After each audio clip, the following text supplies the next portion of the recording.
Driving this thing up on there and lifting it up and trusting it is definitely nerve-wracking. And then parking another car, like a Rolls Royce, underneath it. That is one of the most nerve-wracking things you can do. So we got something pretty exciting coming today to the house that I've wanted for a while.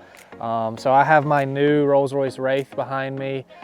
It is out in the elements. It's got some rain on it right now. You can see a leaf on it. Don't worry, it has PPF on there, so it has the paint protection film that gives it kind of that satin effect, which is really cool. It's been sitting out of the garage. My wife's car goes in the first bay of the garage. She has a Tesla and she has to charge it in there. My McLaren 720S stays in the middle bay, and the far right bay is my golf cart and all my kids' toys and things like that. And it's a mess in there, and I have plans for that, and I'll tell you guys about that in a second. But I want to be able to get the Wraith into the garage with the McLaren as well. But my issue was I was really worried about, I couldn't get two cars in here. I've seen other people with lifts, and I'm like, man, they must have these really tall garages. And then I would see pictures, and they're not any taller than the ceiling of my garage. So I was like, there's got to be a way I can get a lift in here. So if you look right here, I have these rods that basically hang down about 3 feet, maybe 4 feet from the ceiling. And I also have this motor, this garage motor here, that's on a chain drive that goes over to the garage door. So I reached out to a few people and they said, just modify your garage to lift your garage door, and then you should be able to put the lift in there. It should fit height-wise.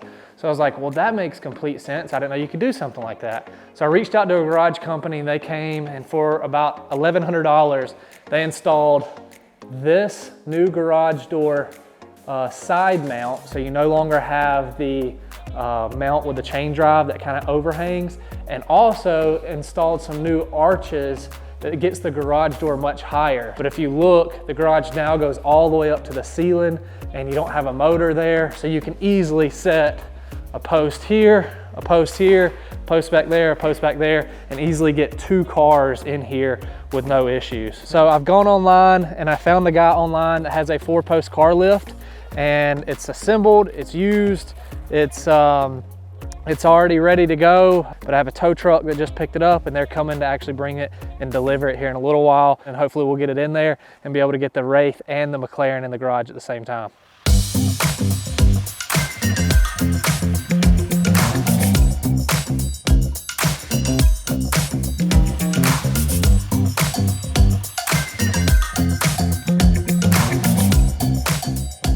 Finally got the lift in. It's taken a couple weeks. The Rolls Royce has been sitting outside my garage for like 3 weeks now. It's been pretty aggravating because every time it rains it gets dirty, then I gotta get it cleaned, and it rains again.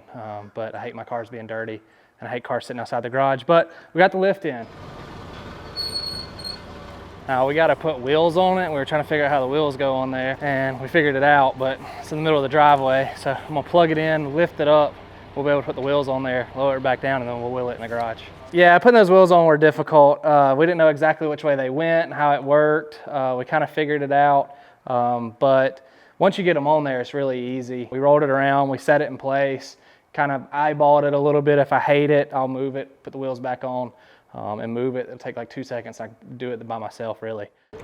Yeah, there it goes.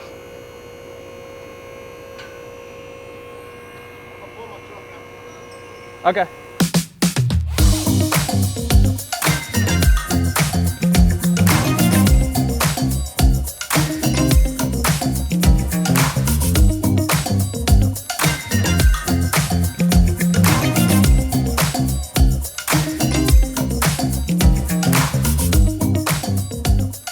It's probably my 3rd nervous day of my life. The first 2 were when my kids were born.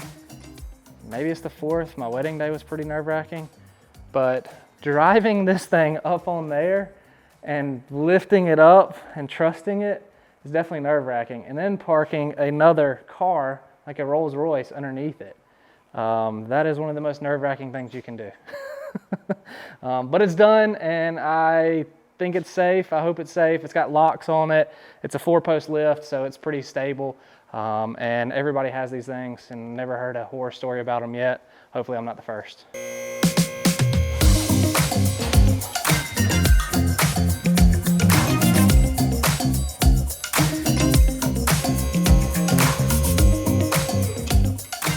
McLaren goes on top. It's a lighter car.